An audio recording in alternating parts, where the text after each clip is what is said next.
And it's finally time for the final game here of the regular season. We are going to sim all the way to the end of the 2023 season because, of course, this year at the Royals wasn't exactly our year. 55 wins and 82 losses, or 83 losses now is our record. And if we're being honest with ourselves, we want to lose as many games right now as possible as we sweep the White Sox, team that is likely going to take home the AL Central.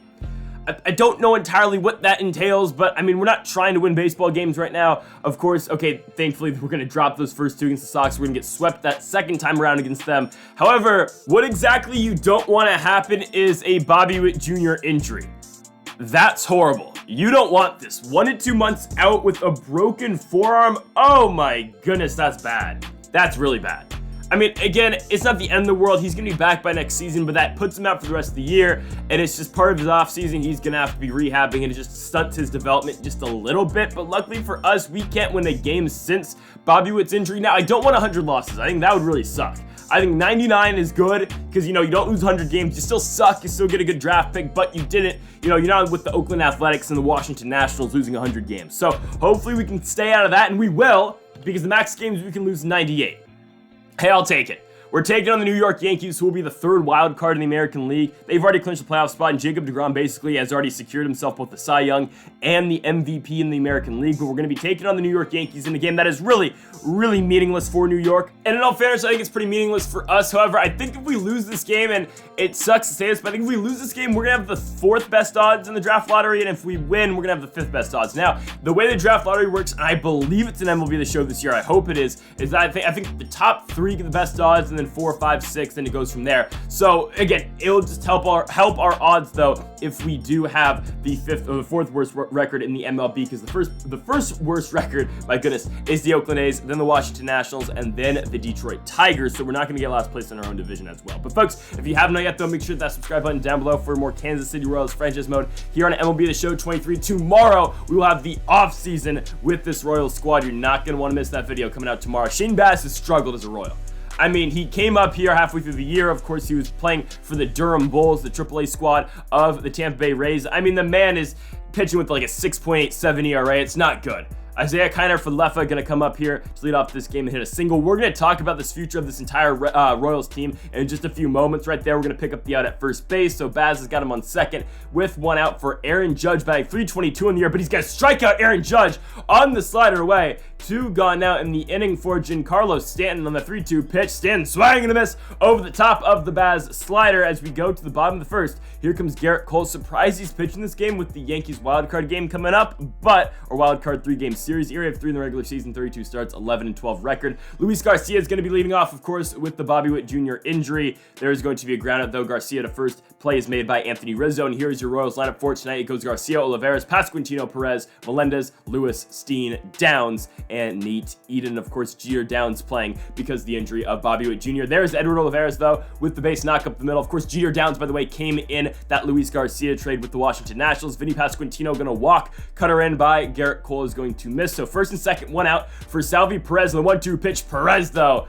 strikes out on a slider. 2 down for MJ Melendez in the full count. Melendez walks too, so Cole dealing with some control issues. They're loaded for Kyle Lewis on the 1-1 pitch. Lewis up middle. Oh, it doesn't get through. What a play by Isaiah Kiner for Leffa. And it's going to take a run, or at least 2 runs away from the Royals right there. And we go to the top of the second, and Gleyber Torres going to kill that baseball. 105 mile an hour deep into right center field. Gleyber Torres is on with a leadoff double off of Shane Baz. Anthony Rizzo now on the 1-2 pitch. Rizzo, though, going to strike out looking. Knuckle curve away is going to get to him. 1 down now for Harrison Bader. Bader back to the bump. There is Shane Baz. Baz over to first. 2 gone now in the inning for the left fielder and Oswaldo Cabrera. 3-2 offering, strike 3 looking, fastball up and in as we go to the bottom of the second. Bo Steen, who is a guy who's likely he strikes out there, but he's likely going to go to AAA next season. I just don't think he's ready, but I think with the team we have right now, he's got to play up here. Of course, I think with free agency, I'm not looking to be a huge spender, but I'm looking to pick up some veteran guys that can help this team out, and of course, keep the young emphasis around as well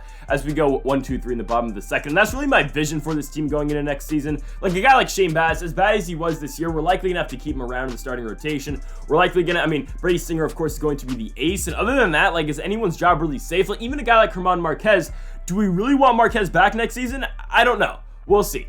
I mean, we will look at the entire team as a whole in the next episode as DJ LeMahieu right there going to pick up an RBI double with one out. Likely, yes, that will be a 1-0 lead now for the New York Yankees here in the top of the third. Bringing up, of course, the feared Aaron Judge on the 1-1 pitch. It's Baz's 61st of the game. That will go right to Luis Garcia. And we'll talk about the infield while we're at it. Vinny Pasquantino is a guy batting in the 3 spot. Batted 281 right now, or coming into this game, he's batting 281.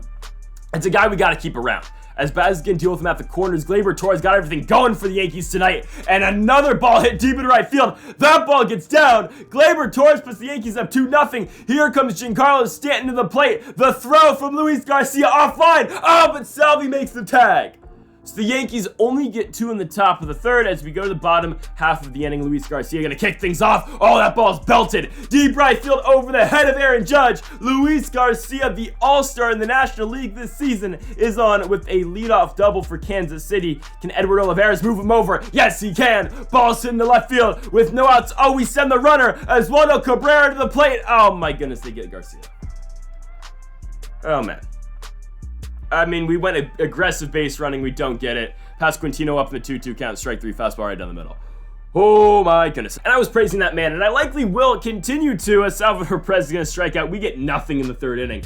But going back to the infield, right? So Pasquantino's a guy, first baseman, bats 281. I kept him there because, and I moved MJ Melendez specifically to the outfield because I didn't want him starting over Salvi, and you guys didn't want me to trade Perez, which I get, which I think eventually Salvador Perez will move to a designated hitter role, but I don't think it will be next season. I think eventually maybe Melendez will move back to catcher, but Pasquantino's the guy I want at first base, so I moved Melendez to the outfield. It's right there. MJ Melendez, by the way, going to pick up a huge, maybe extra base knock, and we'll keep him at first. It will be a leadoff single here in the bottom of the fourth for him. But yeah, Pasquantino's going to be the guy at first base. At second base, I've kind of already marked that out to be Luis Garcia. Now, I know you guys didn't love the Michael Massey trade, but I was cool at doing it because getting Luis Garcia, he's 24 years old, already an all-star. He was the best player on the Nationals this season. It's a guy whose swing I'm very familiar with. He batted 270 this season. It's a guy that can really improve this squad, and Luis Garcia is going to be here for a long time. Edward Olivares, I'm not sure. Again, he's batting second. He's fluctuated from batting 5th and 2nd this entire season. He starts in right field, right-handed bat, batted 265. He's a guy that we'll look at in the offseason. I believe we have control left on him. We'll see. He's a guy I'm cool with bringing him back. Again, we'll have to wait and see on that. Salvador Perez, obviously, we went over this discussion earlier on. What is Edward? Okay, no, you're leaving, dude. We're cutting him.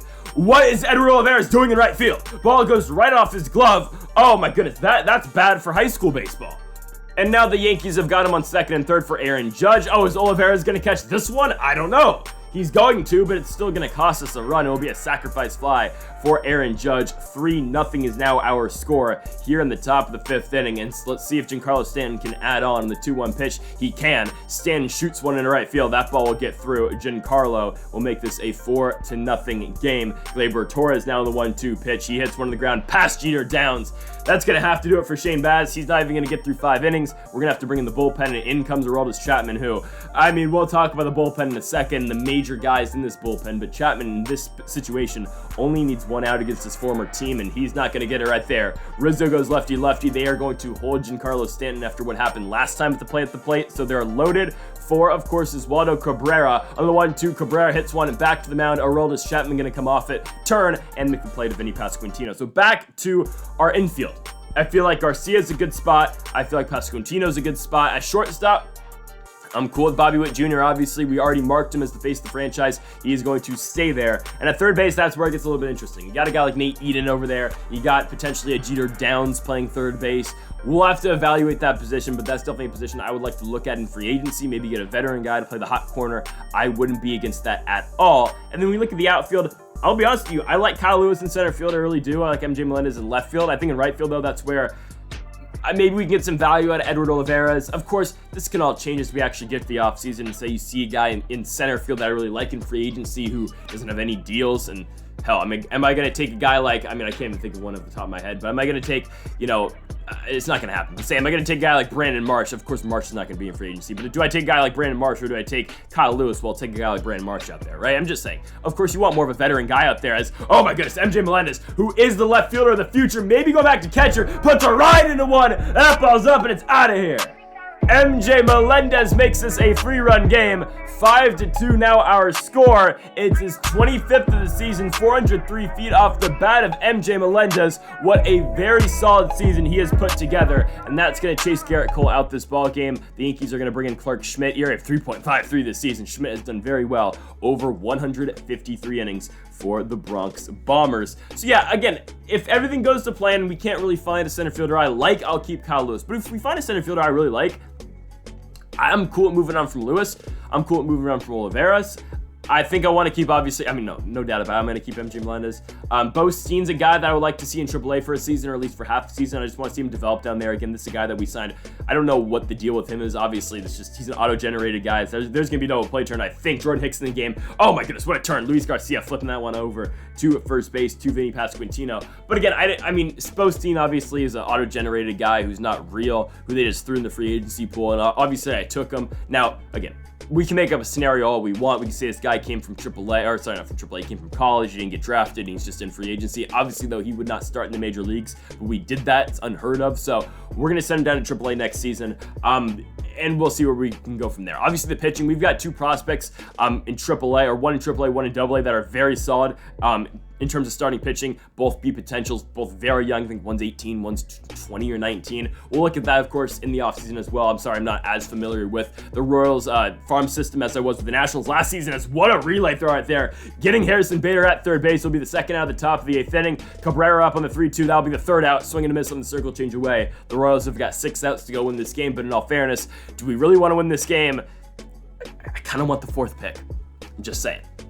Or I want better odds, at least getting the first pick. But yeah, that's with pitching. Relief pitching's a whole nother thing. Scott Barlow did not have a good year as the closer. I think his ERA is like 5. Aroldis Chapman honestly wasn't horrible. Andrew Chafin was bad. You got guys like Stallmont. You got Coleman in there as well. We traded Amir Garrett, but you got Jordan Hicks as well, who I think honestly, Jordan Hicks is probably the closer of the future for this squad. I really like him over there.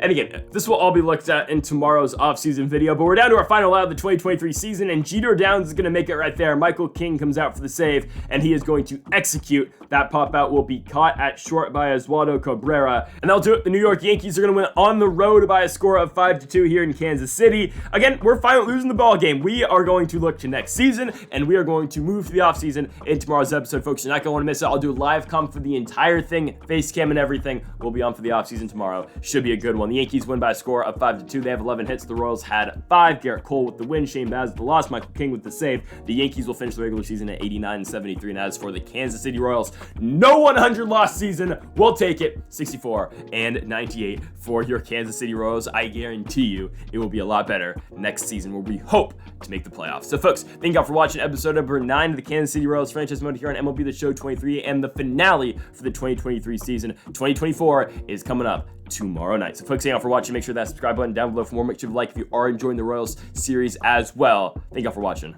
and Mamba forever.